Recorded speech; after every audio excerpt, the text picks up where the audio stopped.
Okay, so we have discussed all the concepts of this real number, and now it's time to solve some practice questions. So we will start practice sheet and we will solve some questions from the sheet. I have mentioned the number of questions in the sequence and we will solve them one by one. So the first question says, using the Euclid's algorithm, find the largest number which divides 650 and 1170. Okay, so question number one. Question number one says, using the Euclid's algorithm, find the largest number which divides. So the two numbers are given as 650 and 1170. Now हमें वह सबसे बड़ा number find out करना है जो इन दोनों numbers को divide कर सके. तो वह नंबर क्या होगा, वह नंबर कैसे पता लगाएंगे? तो मैं कहता हूं the largest number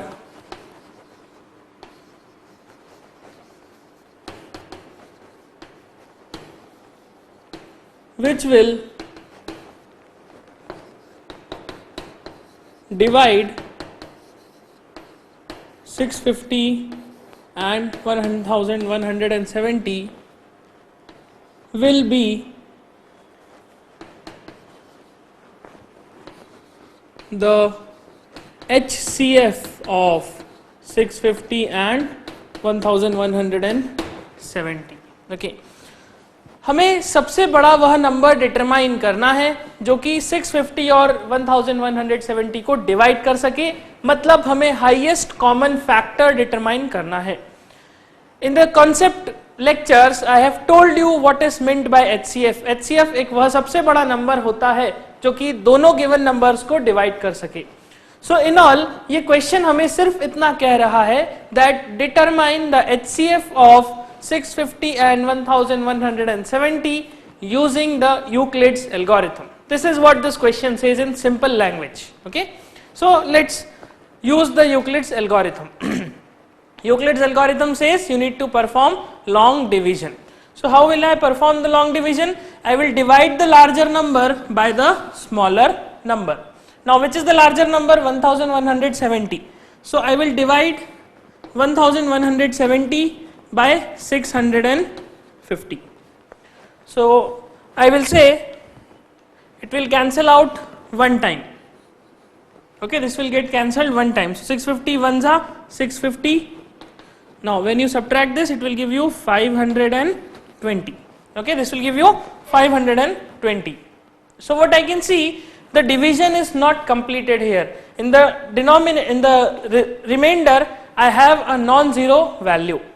So I can continue this division. मैं इस डिवीजन को और आगे बढ़ाऊंगा. डिवीजन को आगे बढ़ाने के पहले हम इस डिवीजन पे यूक्लिड्स डिवीजन लेमा लगाकर ये लिख सकते हैं that dividend is equals to divisor into quotient plus remainder. यही मेथड हमने सीखा है. सो ये हमारा डिविडेंड है, ये हमारा डिवाइजर है, this is my remainder, this is my quotient. So I can write that 1170 is equals to 650 into 1 plus 520. मैं ये चीज लिख सकता हूं. ओके, 1170 को 650 into 1 plus 520. Dividend is equals to divisor into quotient plus remainder. Okay, now after this अब क्या करेंगे? अब हम इस डिवीजन को वापस से परफॉर्म करेंगे. स्टेप 1 में हमने क्या करा? हमने डिवाइड 1170 बाय 650. तो हमने सीखा था यहां पर रिमाइंडर 0 नहीं आया. अगर रिमाइंडर 0 आ जाता तो 650 हमारा HCF हो जाता, लेकिन अगर रिमाइंडर 0 नहीं आया तो अब इस बार हम इस रिमाइंडर से डिवाइजर को डिवाइड करेंगे. It means in step 2 I will divide 650 by 520. Okay, so it means अब जो हमारा यहाँ पर रिमाइंडर है वह एक डिवाइजर बन जाएगा और जो डिवाइजर था वह एक डिविडेंड बन जाएगा. सो मैं इस तरह से 650 को लिख देता हूँ. ये 520 divisor, 650 dividend. Now I can see 520 ones are 520. Okay, it will give you 130. Again हम देख सकते हैं यहां पर रिमाइंडर जीरो नहीं है, रिमाइंडर एक नॉन जीरो वैल्यू है, मतलब ये फिर से कंटिन्यू होगा. सो स्टेप 2 में हमने क्या करा, हमने 650 को डिवाइड करा. सो यूक्लिड्स डिवीजन लेमा की मदद से हम कह सकते हैं this dividend is equals to divisor into quotient plus remainder. Divisor is 520 into quotient is 1 plus remainder is 130. Now क्या हमें आगे भी सॉल्व करना है? यस. व्हाई? बिकॉज रिमाइंडर अभी जीरो नहीं है. रिमाइंडर जीरो होता तो ये 520 हमारा HCF हो जाता. So step 3, divide 520 bye 130. 520 को 130 से डिवाइड कीजिए. ओके, सो हम क्या करेंगे, इस 520 को इस 130 से डिवाइड करेंगे. Okay, this is a long division method. So 520 को यहां लिखा, ये 130 से डिवाइड होगा. नाउ कैसे डिवाइड करेंगे? 13 एंड दिस इज 52. सो 13 4 जा 52 होता है. सो 130 4 टाइम्स विल गिव यू 520 और इसको कैंसिल करेंगे, you will get 0. So third step में हमने देखा कि 0 आ गया. क्या ये रिमाइंडर 0 आ गया तो डिवीजन कंप्लीट हो गया? यस. 0 आने पे डिवीजन कंप्लीट हो जाता है. सो स्टेप 3 में हमने 520 को 130 इंटू 4 प्लस 0 लिखा. सो जिस भी स्टेप में रिमाइंडर 0 होता है उस स्टेप का डिवाइजर हमारा HCF हो जाता है.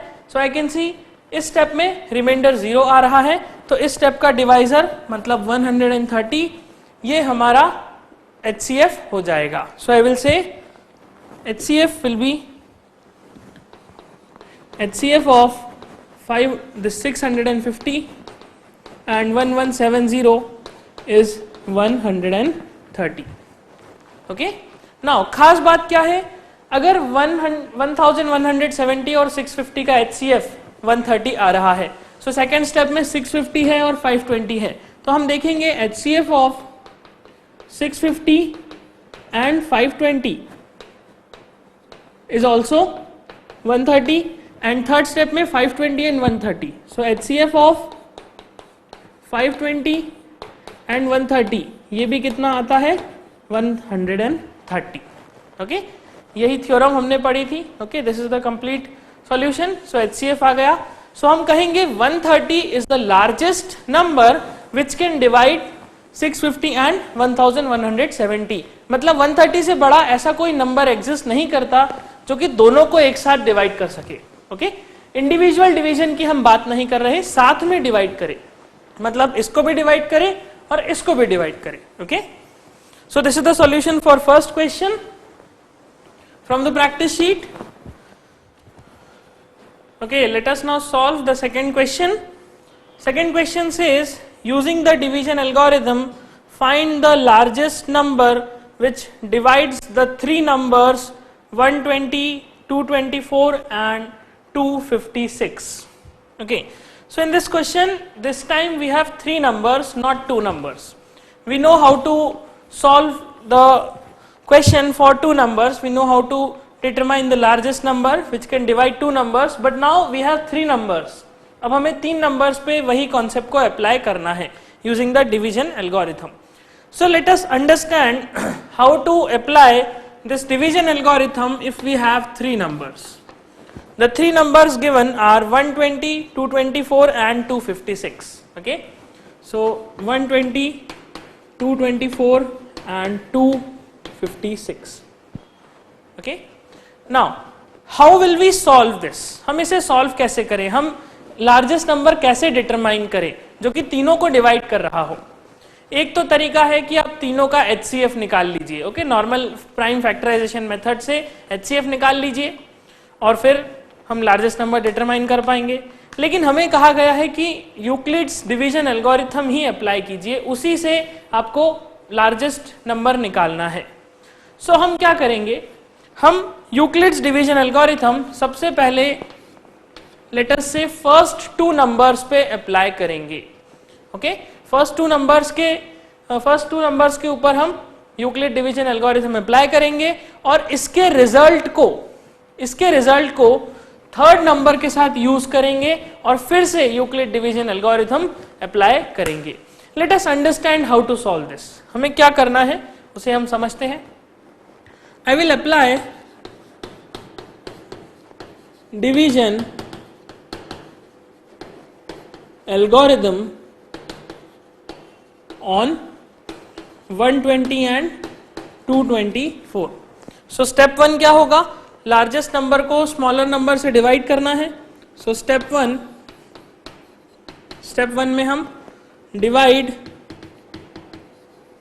224 बाय 120। ओके, हम 224 को 120 से डिवाइड करेंगे।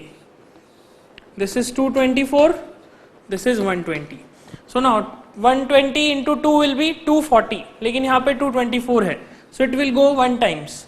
So 120 into 1 will give you 120 and this will be 104. Okay, so step 1 में हमें मिलेगा dividend is 224 is equals to divisor is 120 into quotient is 1 plus remainder is 104. Now remainder is a non zero value, मतलब division खत्म नहीं हुआ, हमें फिर से यही स्टेप को रिपीट करना होगा।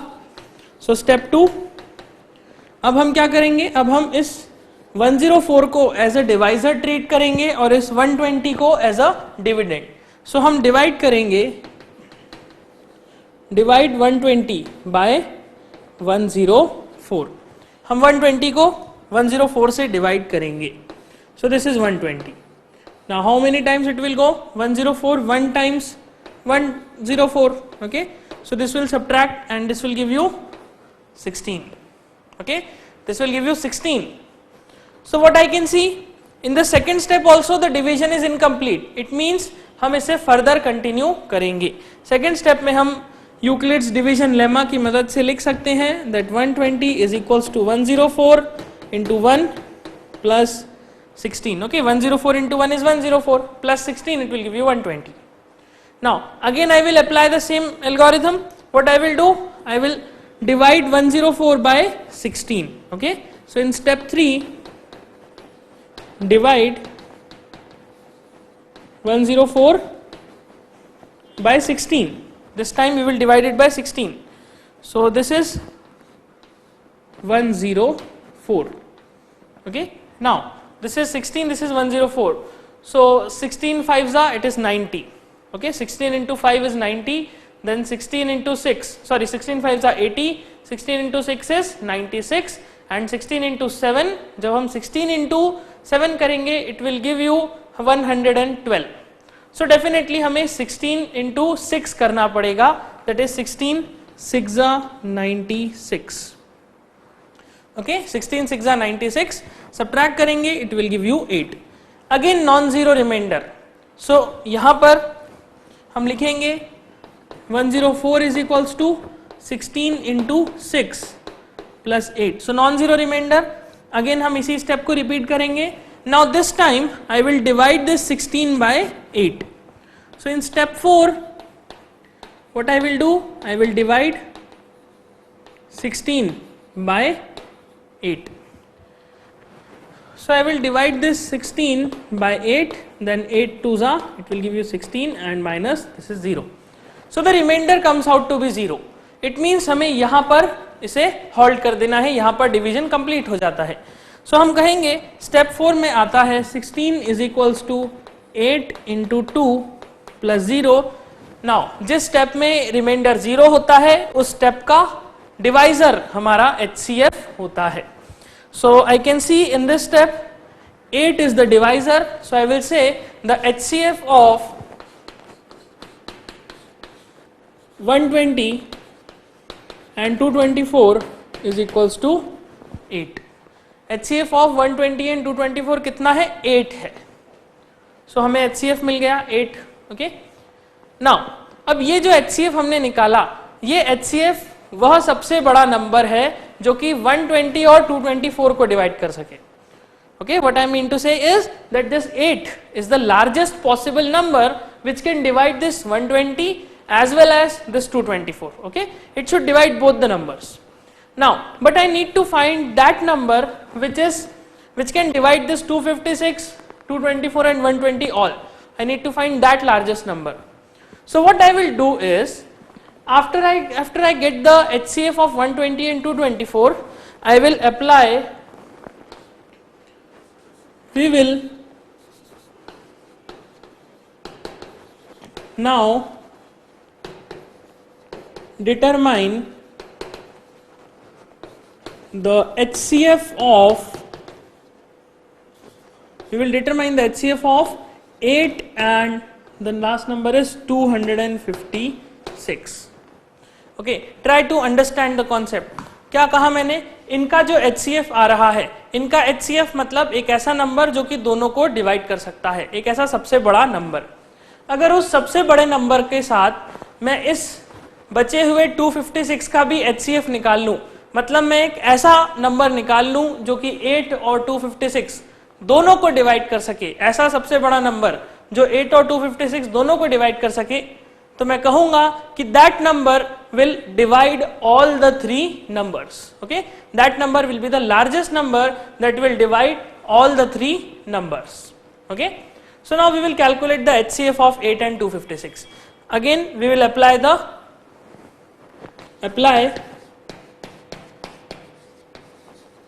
division algorithm. We will apply the division algorithm. किस पर अप्लाई करेंगे? 8 and 256 पर. Now please remember why I am determining the HCF of 8 and 256. It's because 8 is that largest number which can divide both these numbers. Now the HCF of 8 and the last number, this 256, will give you that largest number which can divide 8 as well as 256. Now if there is a larger number, there is a number which can divide 8, then definitely that number can divide 120 as well as 124. एक बार practically सोचिए, 8 को जो number divide कर सकता है वह 120 को भी डिवाइड कर सकता है और 224 को भी डिवाइड कर सकता है. Why? Because 8 इन दोनों को डिवाइड कर सकता है. Okay? So now we will apply the division algorithm. How will we solve this? I will directly solve this time. This is 256. So this is 8. Now 8 3s are 24, then 1 6. Okay, then this is 8, 8 2s are 16. This will give you 0. So what I can do is I can directly say that 8 32 times. Okay, 8 32 times will give you 256. So this is remainder is 0. So in this algorithm I can write that 256 is equals to 8 into 32 plus 0. So हम देख रहे हैं कि पहले step में ही reminder 0 आ गया. अगर पहले स्टेप में ही रिमाइंडर 0 आता है, इट मीन्स जो हमारा डिवाइजर है वही हमारा HCF बन जाता है. So I will say this 8 is the HCF of 8 and 256. So यहाँ से हमें मिलता है HCF of 8 and 256 is equals to 8. Okay, HCF of 8 and 256, it is equal to 8. So I will say that in the answer I will say that 8 is the largest number which can divide 120, 224 and 256. All these numbers can be divided by 8. Okay, 8 is the maximum possible number. क्या करा हमने? सबसे पहले दो numbers का HCF लिया, then उसके HCF के साथ थर्ड नंबर को कंबाइन करके इन दोनों का HCF ले लिया, and finally the HCF of both these numbers will give you the number which can divide all the three numbers. Okay, this is a very interesting question. I will mark it a star. It's an important question. Okay, so this completes question number 2. Please note this, then we will continue. Okay, now let us solve the third question from the practice sheet. Question number 3 says, show that every positive even integer is of the form 2q and that every positive odd integer is of the form 2q plus 1, where q is some integer. Okay, so what the question says is, we need to prove that every positive even integer, what are even integers? Those integers which are divisible by 2 are known as even integers, and those integers which are not divisible by 2 are known as odd integers. So I need to prove that all the even integers are of the form 2q and all the odd integers, odd positive integers, are of the form 2q plus 1, where q is just an integer. Q can be any integer. Okay, q is some integer. So now question number 3. Here I need to prove that even integers are of the form 2q and odd integers are of the form 2q plus 1. Okay, so what I will do is, since I know that odd integers and even integers, the distinguish between odd and even can be done by dividing it by 2. Okay, मैं किसी number को 2 से divide करके पता लगा सकता हूं कि वह इवन है कि ऑड है. So what we will do in this question is, we will use Euclid's algorithm. Okay, or Euclid's lemma, or you can say Euclid's algorithm, because it is almost one and the same thing. It's just like the two things given a different name. Okay, दो चीजों को अलग नाम दे दिया, बस इतना ही फर्क होता है. So Euclid's division algorithm कैसे अप्लाई करेंगे? Let a be a number. मैं मान लेता हूं कि a कोई एक नंबर है. ओके, a कोई एक नंबर है. नाउ अब मैं कैसे पता लगाऊंगा कि a एक इवन है या ऑड है? इट्स वेरी सिंपल, मैं a को 2 से डिवाइड करूंगा. So let b is equals to 2. Now b क्या है? b is the divisor. Euclid's algorithm में हमने देखा a होता है, a मतलब डिविडेंड और b मतलब divisor. So I will divide this a by 2. So if I divide this a by 2, how will I perform the division? This is a, this is 2. Okay, so this 2 when multiplied to some quotient will give a or will give some another number. So this, and you will finally get some remainder. So if you apply the division lemma, what you will see? You can see that a is equals to 2 times q plus r, where a is the dividend, 2 is your divisor, q is the quotient. Okay, quotient is a positive integer and r that is the remainder. मैं इस तरह से लिख सकता हूं. Okay, division lemma apply करके मैं इस तरह से a की वैल्यू लिख सकता हूं in terms of 2. Means if I divide a by 2, I can write this form for a. Now focus on this remainder.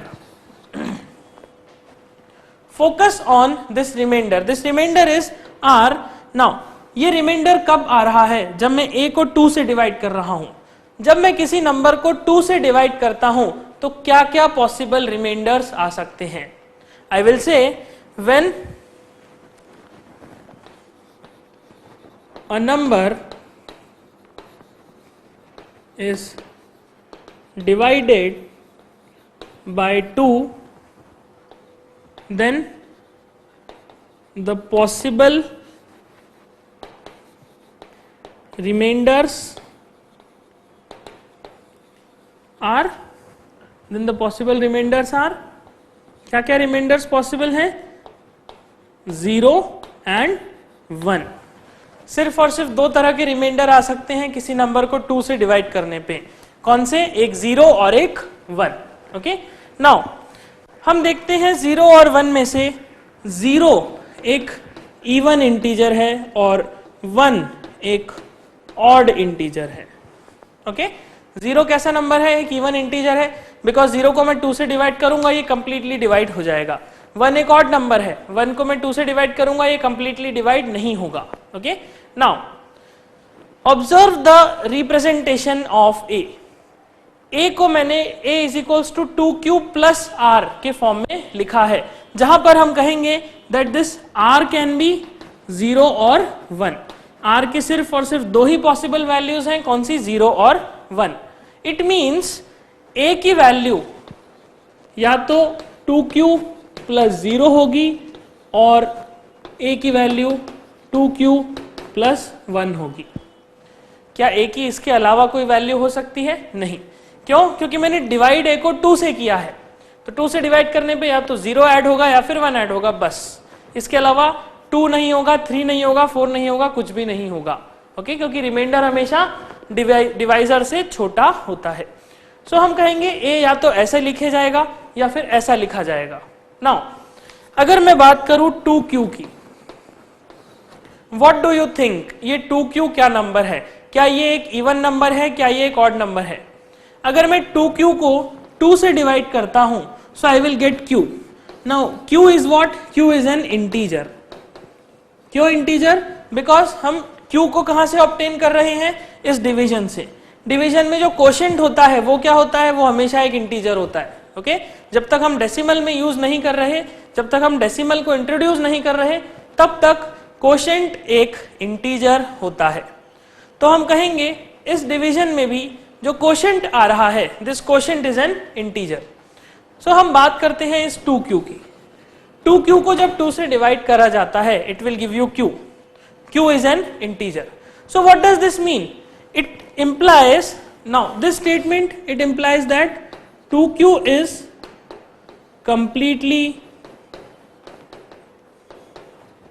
divisible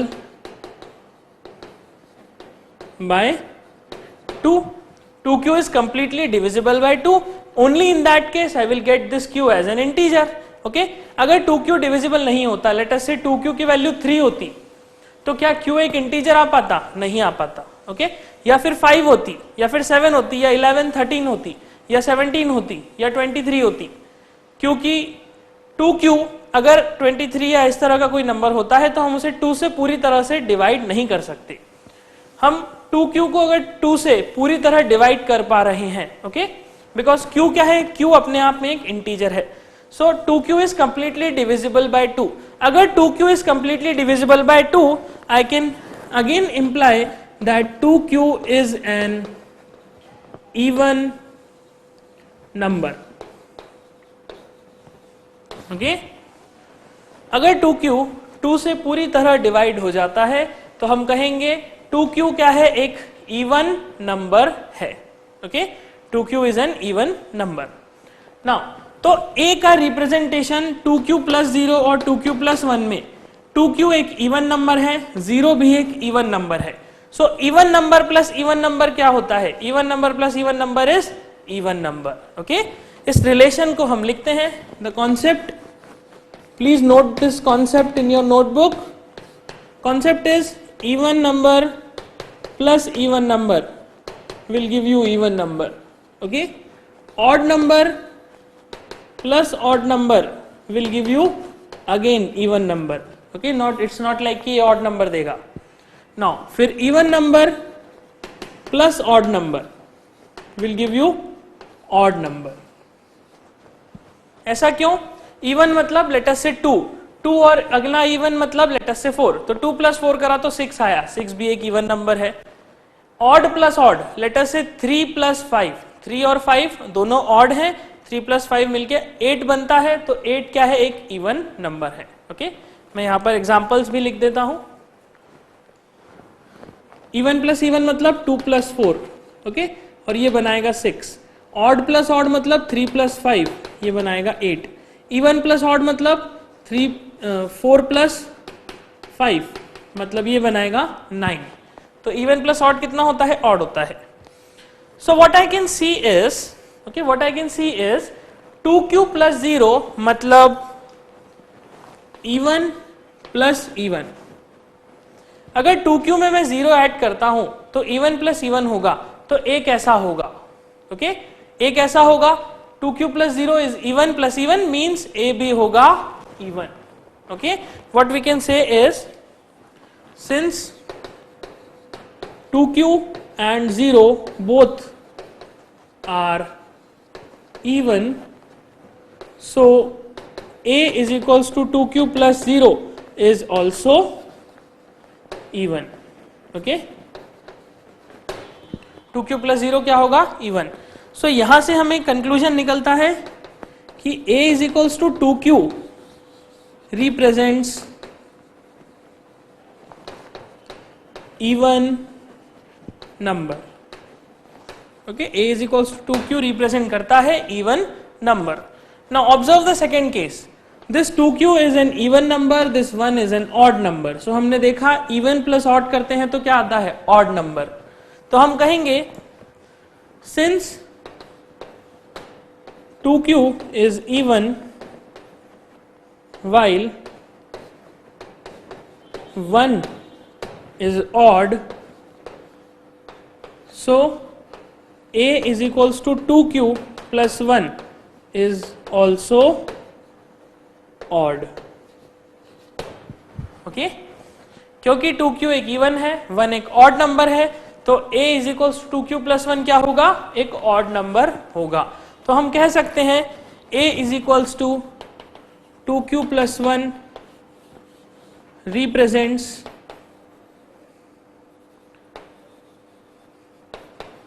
odd number.